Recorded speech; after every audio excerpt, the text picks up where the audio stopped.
لا أقسم بيوم القيامة ولا أقسم بالنفس اللوامة. أيحسب الإنسان أن لن نجمع عظامه بلى قادرين على أن نسوي بنانه بل يريد الإنسان ليفجر أمامه يسأل أيان يوم القيامة فإذا برق البصر وخسف القمر وجمع الشمس والقمر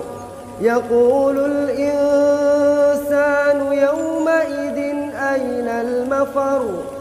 كلا لا وزر إلى ربك يومئذ المستقر ينبأ الإنسان يومئذ بما قدم وأخر بل الإنسان على نفسه بصيرة ولو ألقى معاذيره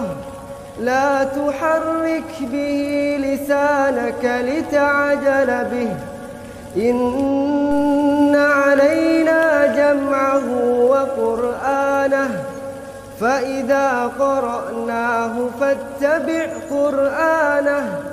ثم إن علينا بيانه كلا بل تحبون العاجلة وتذرون الآخرة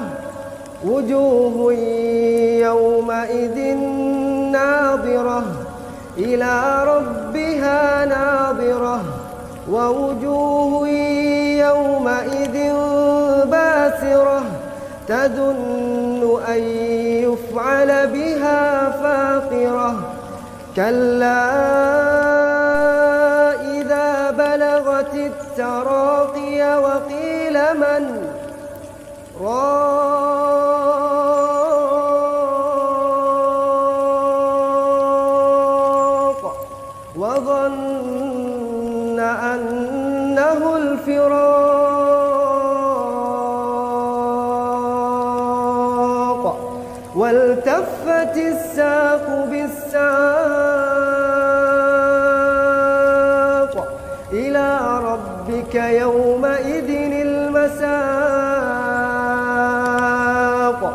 فلا صدق ولا صلى ولكن كذب وتولى ثم ذهب إلى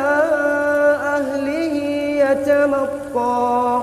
أولى لك فأولى ثم أولى لك فأولى أيحسب الإنسان أن